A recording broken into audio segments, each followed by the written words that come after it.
Fala, galera! Tá começando mais um episódio do RI na Roda, apresentado por Roberta Lacerda. Juntamente comigo teremos as vozes de Arthur Matos, Cecília Diniz, Maria Cândida de Queiroz, Maria Cândida Ribeiro e Mariana. Bom, além desses comentadores, nós iremos introduzir dois importantes professores aqui na casa. Teremos a professora Catiane, que é advogada e coordenadora do curso de Relações Internacionais da Unijorge, e o professor Edmilson Teixeira, que é um servidor público do Tribunal de Justiça de Pernambuco e também professor da Faculdade de Petrolina do curso de Direito. Agora você já conhece os nossos entrevistados e os comentadores. Nós iremos introduzir o tema. Bom, qual é o tema dessa noite? O tema é Direito Internacional e a Restituição de Bens Culturais, focando, a princípio, na restituição de bens culturais do Brasil. Antes de nós mergulharmos mais a fundo neste assunto, nós iremos ter uma pequena contextualização sobre o direito internacional e como ele surgiu, trazida pelo comentador Arthur Matos. Pode começar, Arthur.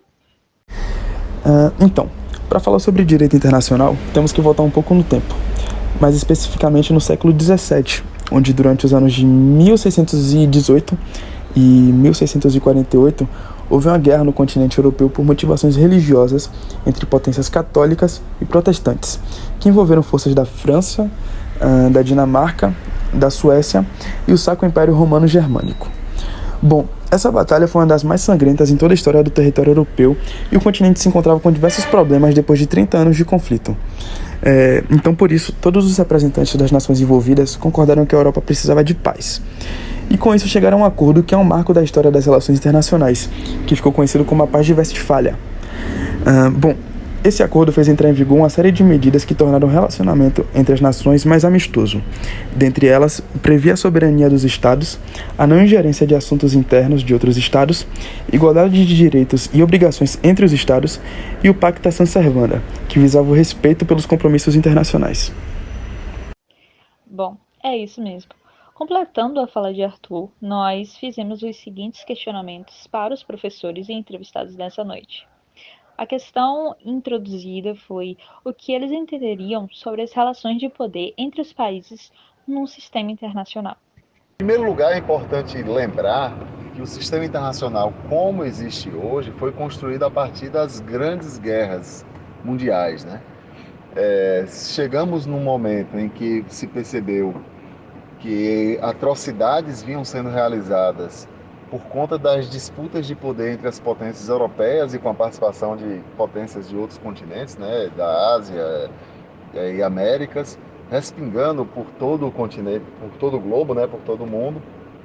E os países constataram que era necessário que houvesse uma aproximação entre eles para que se evitassem outros confrontos. Então, o meio diplomático passou a ser a principal via para a solução de conflitos, a principal via para a resolução de problemas, né? Nós percebemos que existem países que detêm um poder superior, tanto bélico quanto econômico, principalmente, né? Mas que o exercício desse poder tem sido limitado por conta das interferências mundiais, né? Através dos sistemas internacionais de solução de conflitos e de união de países, né? Então, blocos como a União Europeia, como a Organização dos Estados Americanos e principalmente a ONU têm feito com que esse poderio, né, essa superioridade de um país em relação aos outros não fosse tão verificado, ou que não houvesse a supressão de direitos e interesses de um Estado por conta do poderio de um outro Estado. É claro que na teoria isso se verifica, mas na prática a gente ainda percebe que os países que detêm a maior quantidade de recursos ou os países que têm um maior poderio bélico ainda conseguem impor as suas vontades, né? E tirar vantagem dos outros estados por conta de seu poder, essa situação de dominação. justamente em decorrência da soberania dos estados, esse direito público, ele vai utilizar de instrumentos como tratados e convenções internacionais. Lembrando sempre que para que o Estado, né, tenha adesão, venha a aderir a esse tratado ou essa convenção internacional, é necessário algo que nós chamamos de bem-querer. Ele precisa ter essa vontade, e é uma vontade que não é tácita, ela deve ser expressa e seguir determinados rituais, não apenas a assinatura, mas também, no caso brasileiro, a ratificação. Bom, correlacionando com a fala trazida pelos professores, nós iremos buscar um pouquinho mais, juntamente com Maria Cândida, a falar um pouquinho sobre os tratados que estão em vigor, né? Para que nós venhamos entender mais sobre o direito internacional e sobre como ele age e como há essa manipulação, né, através da simetria de poder trazida pelo professor, nós iremos introduzir também um pouquinho e entender sobre os tratados que estão em vigor. Bem, há uma série de importantes direitos tratados internacionais, mas como o Arthur acabou de explicar o que são os direitos, eu vou tentar explicar de uma forma bem resumida o que são os tratados e dar exemplo de alguns que estão em vigor atualmente. Os tratados, eles basicamente são um acordo formal que é a base do direito internacional. Dentre eles, os principais é a Constituição Brasileira, o Tratado de Tordesilhas, o de Madrid, o do Rio de Janeiro, o de Versalhes e o de Washington. Não esquecendo o de Saragoça. E quando surgiu uma necessidade de regular a formação dos tratados, foi efetivada a Convenção de Viena sobre os direitos dos tratados, que foi concluída em 1969. O Brasil assinou essa convenção e a grande curiosidade dos tratados é que apenas serão aplicados entre os estados que consentirem expressamente com a sua adoção. Ou seja, os estados que não concordarem com esses tratados internacionais não serão obrigados a colocar em prática.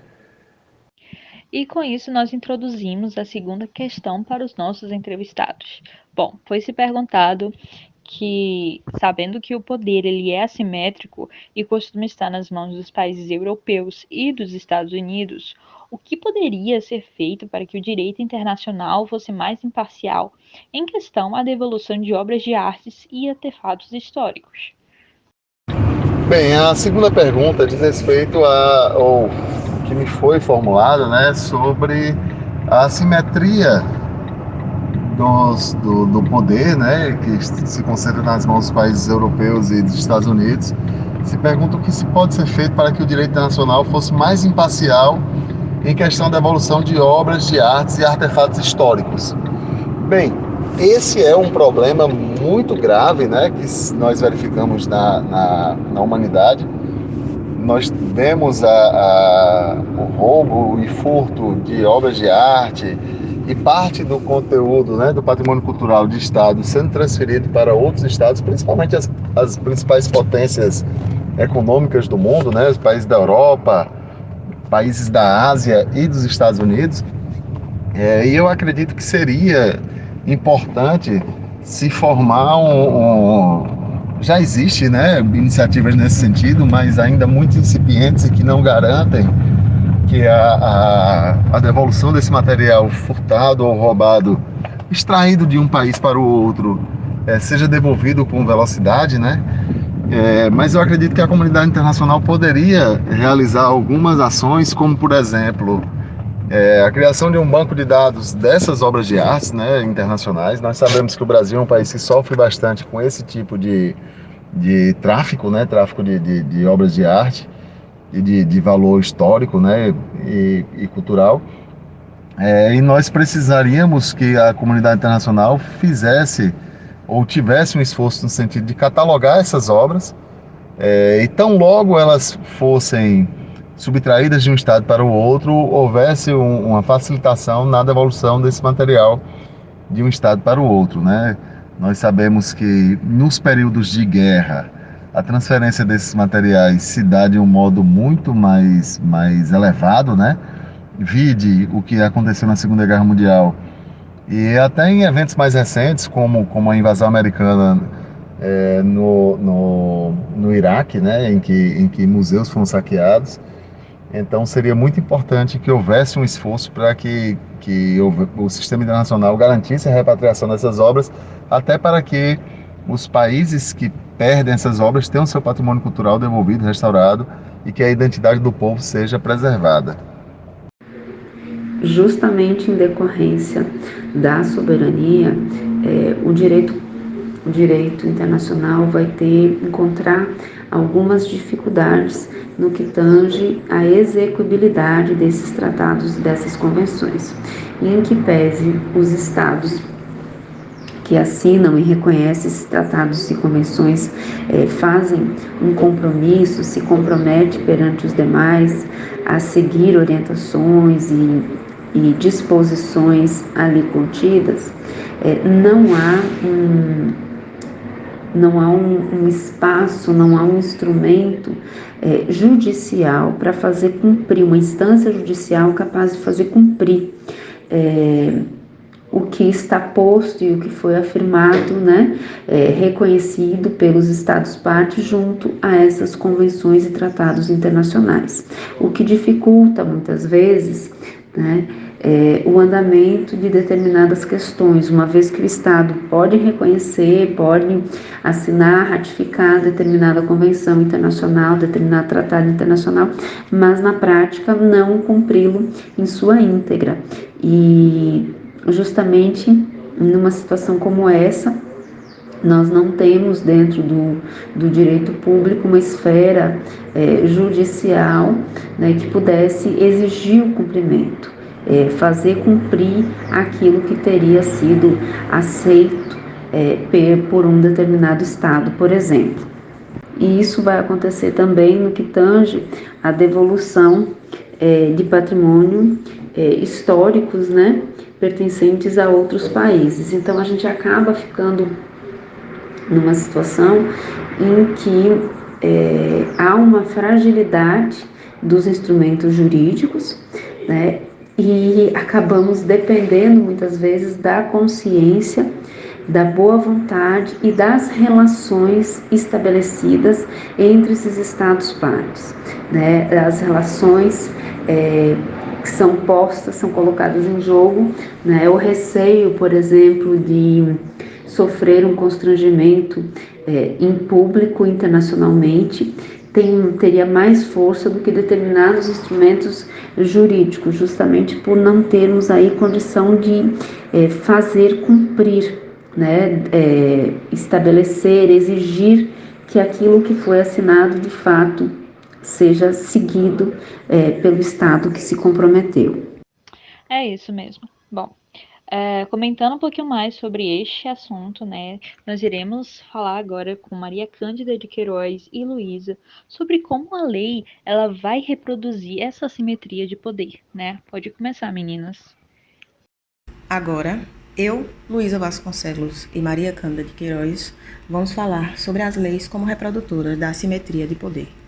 A noção pura de assimetria se refere a diferenças estruturais que podem ser naturais ou adquiridas, que se traduz nos famosos diferenciais de poder político ou poder econômico que separam os países do mundo. Um exemplo que elucida bem esse conceito envolve uma das pinturas brasileiras mais famosas, o Abaporu. Pintada por Tarsila de Amaral, o nome da obra é de origem tupi-guarani e traz o uso puro das cores da bandeira do Brasil, incitando uma valorização do nacional. Tarsila, no ano de 1960, vendeu essa obra para Pietro Maria Bardi, um dos fundadores do Museu de Arte de São Paulo, o MASP, na esperança da mesma compor o acervo de um museu. Porém, atualmente, essa obra compõe o Museu de Arte Latino-Americana, o MALBA, desde que foi arrematada em leilão por Eduardo Constanini, criador do mesmo. Em 1984, um colecionador brasileiro ofereceu $30 milhões, com a intenção de repatriar a obra, trazendo-a para o Brasil. No entanto, a oferta não foi aceita. Apesar dessa disputa ser monetária, como a Luísa falou, podemos analisar que vai de contra a lei brasileira e da própria cultura. Para analisar isso, a gente vai pegar dois artigos da lei número 4.845. O artigo 3, que fala: fica vedada, outro sim, a saída de obras de pintura, escultura e artes gráficas, que, embora produzidas no estrangeiro no decurso do período mencionado nos artigos antecedentes, representam personalidades brasileiras ou relacionadas com a história do Brasil, bem como os paisagens e costumes do país. Já que a obra, mesmo sendo exposta pela primeira vez em Paris, é representante do movimento modernista, que é um marco na cultura brasileira e da representatividade. Temos também o artigo 4, né? Ele fala que para fins de intercâmbio cultural, e desde que se destinem a exposições temporárias, poderá ser permitida, excepcionalmente, a saída do país de algumas obras específicas nos artigos 1º, 2º e 3º, mediante autorização expressa do órgão competente da administração federal, que também menciona um prazo máximo concedido para esse retorno. Só que apesar da obra já ter vindo para o Brasil algumas vezes em algumas exposições, ela não está no próprio, e sim na Argentina, no Museu MBA. Então, sendo o intercâmbio acontecendo de forma inversa e indo de contra a lei brasileira. A definição sobre tais conceitos será agora explicada na voz de Mariana. Eu sou Mariana Gonçalves e vou falar um pouco sobre o que é o direito internacional e o entendimento dele em relação aos bens culturais. O direito internacional é um conjunto de normas que orienta e incentiva as relações externas e a boa convivência entre Estados, e é dividido entre direito internacional público e privado. O direito internacional público é o ramo do direito internacional que trata das normas e leis que regem as negociações entre os países, como os pactos e tratados. São submetidos a esse ramo todos os entes soberanos, estatais e públicos. Isso se dá por meio da realização de convenções, tratados ou acordos assinados entre os países envolvidos. Já o direito internacional privado é aplicado em situações que envolvam entes privados e indivíduos particulares. Um exemplo de direito internacional privado é quando o indivíduo possui bens em diferentes países e falece, deixando herdeiros, sendo necessário averiguar as normas de herança e inventário que serão aplicados no caso. Dentre os inúmeros objetos de estudo abordados no direito internacional está o entendimento sobre os bens culturais, que não é unânime entre os historiadores, possuindo múltiplas faces acerca do tema. Francesco Francione afirma em um de seus livros que o entendimento sobre o tema se divide em nacionalista e utilitarista. O entendimento nacionalista compreende os bens culturais pertencentes à nação em que estão inseridos e, portanto, justificaria a retenção destes dentro do território correspondente. Essa perspectiva é adotada principalmente por países originários de importantes acervos de bens culturais. De outra parte, a concepção utilitarista enfatiza que os bens culturais são patrimônio da humanidade, defendendo o acesso mais amplo possível ao patrimônio cultural, tutelando a promoção da sua circulação internacional. Trata-se da perspectiva adotada por museus, colecionadores e agentes políticos.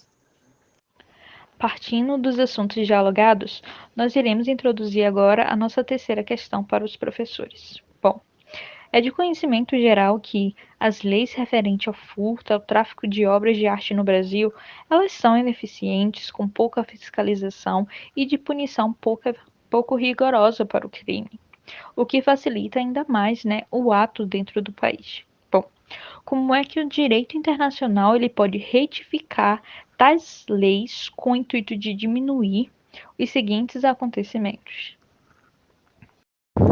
Sobre a terceira pergunta, a pergunta fala sobre o conhecimento geral, que as leis referentes ao furto e tráfico de obras de arte no Brasil são ineficientes, com pouca fiscalização e de punição pouco rigorosa para o crime que facilita o ato no país.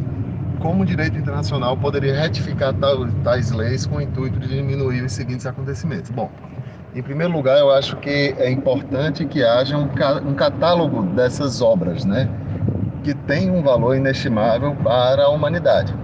Não só para a nação, né, para o Estado brasileiro, como para toda a humanidade. Porque nós temos um patrimônio cultural e histórico riquíssimo, que tem, infelizmente, sido levado para outros países e até mesmo internamente tem circulado, né, através de furtos e roubos, né? Então, em primeiro lugar, é o catálogo dessas obras. Quando nós falamos de obras que estão expostas em museus, normalmente essas obras já estão catalogadas. A maior dificuldade para a preservação desse patrimônio se dá naquelas obras de colecionadores particulares, porque muitos deles não têm esse cuidado, né, de catalogar, de registrar, de manter o acervo bem protegido. E quando ocorre essa transferência, normalmente há dificuldade para a devolução, né, localização e devolução. No plano internacional, eu acredito que algumas medidas já foram tomadas e devem ser reforçadas e mantidas, né? Primeiro, o sistema do Comitê Internacional para a devolução dessas obras, né?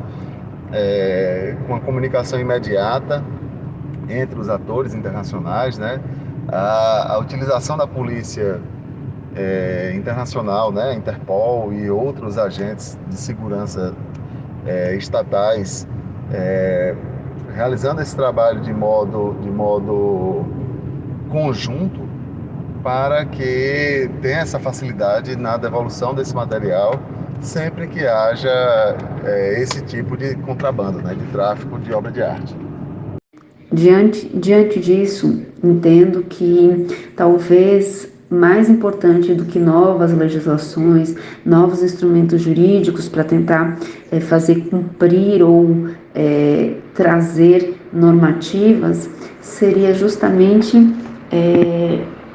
a consciência social, né, a consciência da coletividade, da importância do patrimônio cultural, né, para a formação, não apenas para contar a sua história, mas também para formar o seu futuro, para construir o seu futuro, né? Porque o futuro também depende da história.